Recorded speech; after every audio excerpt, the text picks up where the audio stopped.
What's good, Internet? My name is Attack Slug, and welcome to my WWE Clash of Champions 2017 predictions video. As always, let me know your predictions down in the comments below. This, so far, as of Thursday afternoon, is a 7-match card. So if they announce any more matches between Thursday afternoon and Sunday night, they're not going to be in this video because I can only do with what I have for these predictions. Anyway, your kickoff show begins with the recently turned Mojo Rawley versus his former tag team partner, Zack Ryder, and this one seems like a no-brainer. Like, you don't turn somebody on their tag team partner and then not have them win that match with their tag team partner. Because otherwise, why did you even bother turning them in the first place? So you would imagine this is the beginning of a push for Mojo, and therefore he's going to run through and beat Zack Ryder. Sorry, Zack, what are you going to do? Anyway, moving on to your main show. In a match that was basically announced in a YouTube video, essentially, and then briefly mentioned on SmackDown, we have Breezango in an actual match, not in a Fashion Files episode, versus the Bludgeon Brothers, 2B, if you will, fighting 2B. And this match could kind of go a couple of ways. Like you would imagine, alright, they've been squashing everybody as the Bludgeon Brothers, right? They had their hammers and everything else, and they squash everybody. So, would they also run through Breezango?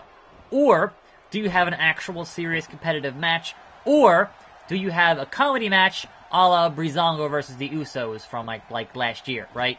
So there are a couple of ways to go with it, and honestly, I think at the end of the day, either way, you're not going to have this build-up for the renewed Harper and Rowan and then have them lose to Breezango. I'm not saying it's impossible. I'm saying it is unlikely.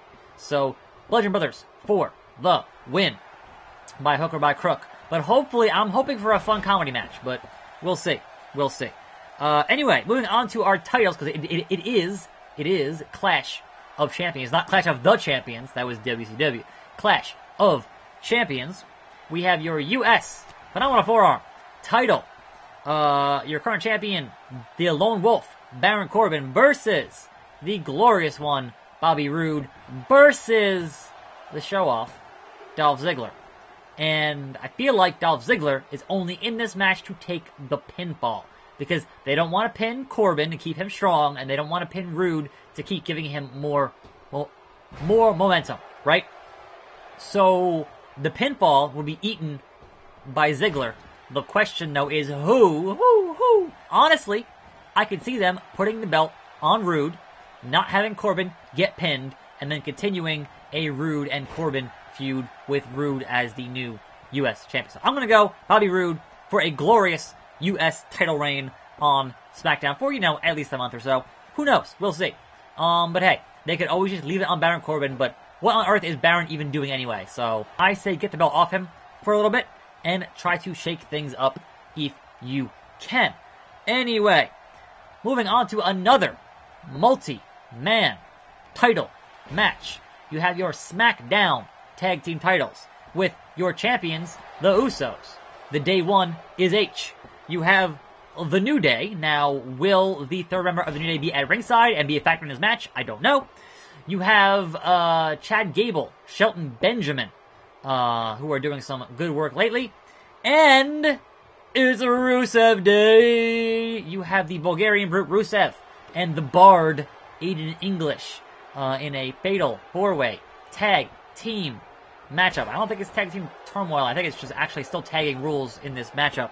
But that's for your SmackDown tag team titles, and Jinder just won the belt back. That's not going to happen. I don't think so.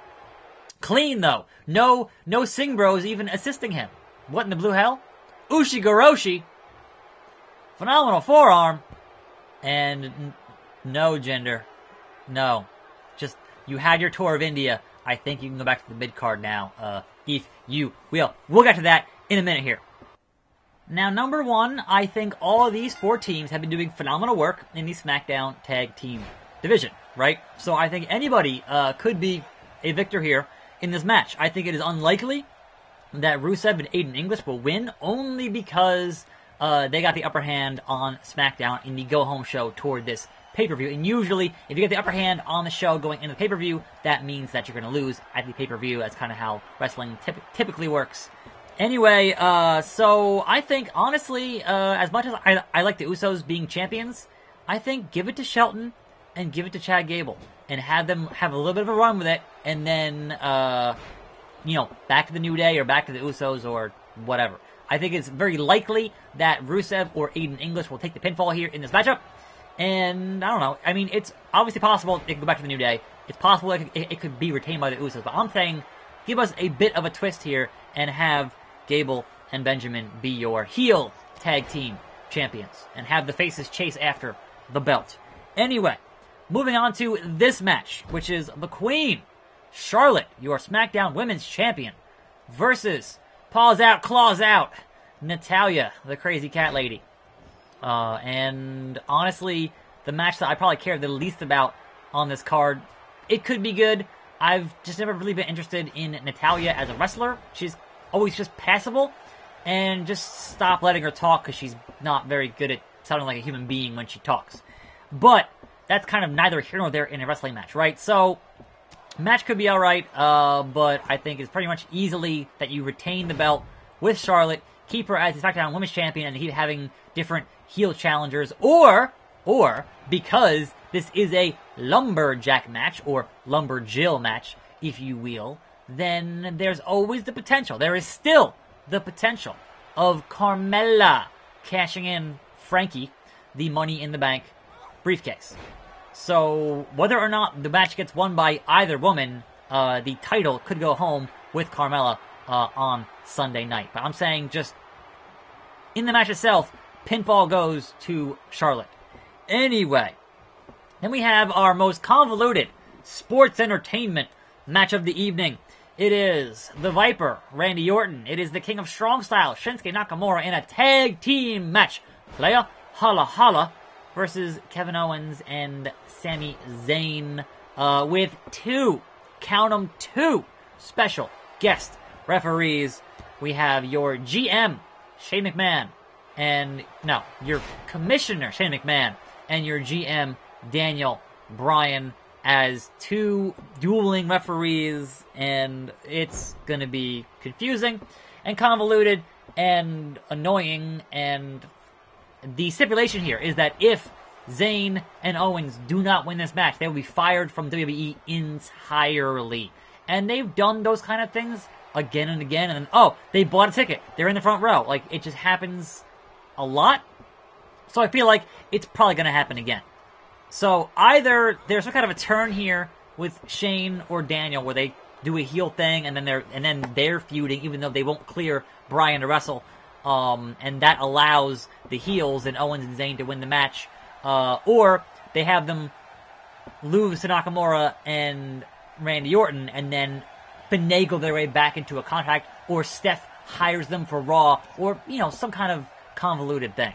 So, pinfall, I'm going to say maybe there's a pinfall, maybe. But I'm going to say pinfall, by some shenanigans, will go to Owens and or Sami Zayn. By hook or by crook. Because I don't know where else you go from here without, okay, now they're fired. Like, I'm not sure where else you take that. They've already had Owens and Shane Hell in the Cell. Like, how do you get any bigger than that than you've already done? I think they started too high. And now it's like, well, crap, now what? We gotta keep doing it, so now what? Anyway, that should be some sports entertainment hullabaloo, hornswoggle, and hogwash. Your main event for the WWE title, which is currently a little bit redesigned for some weird reason.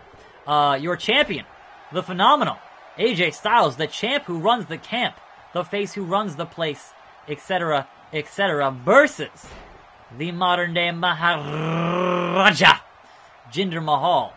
With or without the Singh Bros, it seems like he's still conspiring with the Singh Bros, because that kind of is how things go in wrestling. So it's like, they're not together, and now they are, and they kind of went into some of that on SmackDown itself.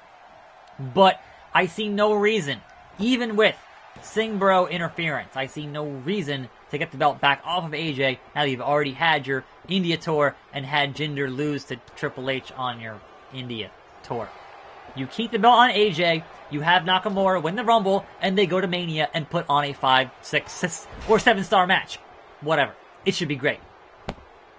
So, AJ Styles to retain his WWE title. And that will be your Clash of Champions show this Sunday.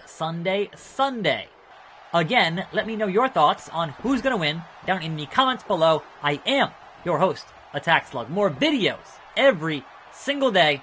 And I'll see you next time. Right here. Woo! On this pinner. What are you doing? How do you moonsault and not pin? Channel. And I'm out.